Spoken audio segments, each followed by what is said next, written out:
아무런 빛도 내지 못하고 불꽃도 사라져버린 듯한 석탄도 단지 그것을 약간만 뒤집어 놓으면 빛과 불꽃을 다시 갖는다. 다음 이야기는 상상이 반지를 만들고 남편을 만들고 게다가 사람들을 중국으로 가게 할 수 있다는 것을 보여줍니다. 남편은 어렸을 때 부모님이 이혼을 해서 할머니, 할아버지 밑에서 자랐습니다. 그래서 어머니와 친하지 않고 어머니 또한 남편과 친밀하지 않습니다.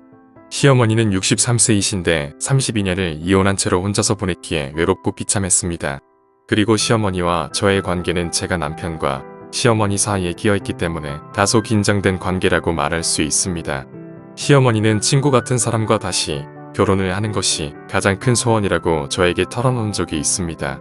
하지만 이것이 어머니 나이에는 불가능하다 생각하고 있었습니다.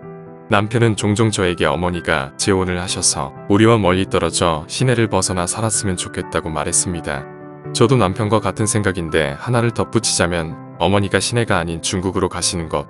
이런 소망을 제 안에 진득하게 묻어두고는 상상 속의 드라마에서 시어머니에 대한 느낌을 받고 원하는 것을 시어머니에게 드려야 한다는 것을 알았습니다. 상상 속에서 완전히 다른 모습으로 변해 있는 시어머니를 봤습니다. 행복하고 즐거움이 넘치는 여성이었고 새로운 관계 속에서 안정되어 있고 만족을 느끼고 있었습니다.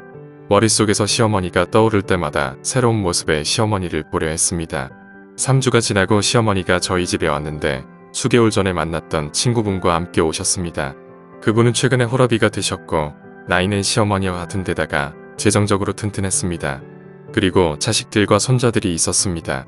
우리는 그분이 마음에 들었고 두 분이 서로 좋아하는 것이 제 눈에는 확실히 보였기에 묘한 흥분이 들었습니다.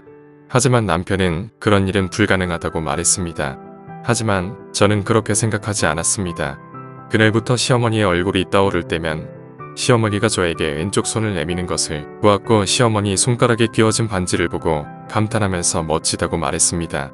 그렇게 한 달이 지나서 시어머니와 친구분이 다시 집으로 왔습니다. 제가 두 분을 맞이하러 나갔을 때 시어머니는 자랑스럽게 자신의 왼쪽 손을 내밀었습니다. 손가락에는 반지가 끼워져 있었습니다. 두 분은 2주가 지나 결혼을 했고 그 후로 시어머니를 보지 못했습니다. 시내를 벗어난 새로 지은 집에 들어가 살고 계시고 새아버님이 우리 집까지 장거리 운전하는 것을 싫어하셨기 때문에 저희가 느끼기에 시어머니는 중국으로 이민 간 것처럼 느껴졌습니다. 행동에 저항하는 의지와 행동을 바꾸려는 결심 사이에는 아주 큰 차이가 있습니다. 행동을 바꾼 사람은 새로운 행동을 하지만 행동에 저항하는 사람은 반복되는 행동을 합니다. 하나는 창조를 하고 다른 하나는 반복말을 되풀이합니다. 우리가 만들어 놓은 상상의 패턴 너머에는 어떤 실체도 없습니다. 기억은 소망처럼 낮의 코는 꿈을 닮았습니다. 그런데 왜 그것을 낮의 악몽으로 만드십니까? 기억을 낮의 코는 꿈처럼 대해서 자신의 가슴 속에서 피어나는 소망에 맞춰 꿈을 만들어낼 때에만 용서를 할 수 있습니다. 다음 이야기에 나오는 RK는 우리가 지니고 있는 다른 사람들에 대한 마음의 태도가 그들의 능력을 뺏을 수 있다는 사실을 알았습니다. 그는 자신의 마음가짐을 바꿨고 그렇게 변화된 마음가짐은 하나의 현실을 변화시켰습니다. 저는 돈을 빌려주는 사람도 아니고 투자회사 같은 곳에 있지도 않습니다. 그런데 친구가 자신의 공장을 확장하기 위해서 자신을 믿고 돈을 빌려달라고 부탁했습니다. 개인적인 친분 때문에 친구에게는 연말에 갱신할 수 있는 권리를 주면서 적당한 이자에 돈을 빌려줬습니다.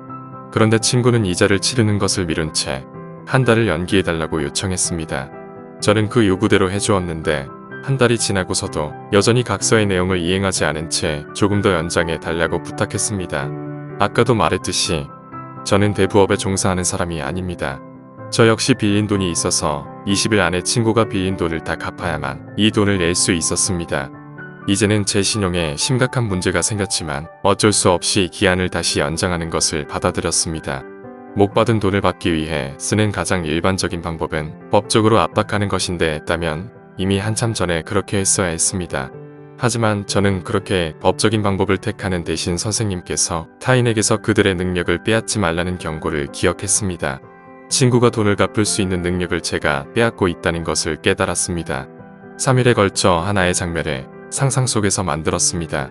갑자기 기대하지도 않았던 주문들이 친구에게 밀려와서 이젠 완전히 제 돈을 갚을 수 있다고 말하는 장면을 상상 속에서 만들었습니다. 4일째 되던 날 친구로부터 전화가 왔습니다. 친구는 자신에게 일어난 일을 기적이라고 말했습니다. 정말 많은 양의 주문을 받았고 게다가 큰 계약도 하나 성사됐다고 말했습니다. 그래서 이제는 빌려준 돈을 이자까지 포함해서 다 갚을 수 있고 이미 그 돈들을 저에게 다 붙였다고 말했습니다. RK 상상하는 것의 열쇠는 상상하는 것과 상상 속에서 머무는 것 사이의 구별보다 더 본질적인 것은 없습니다. 마음속의 것들만이 오직 현실이라 믿을 수 있는 모든 것들은 하나의 진실한 형상이더라.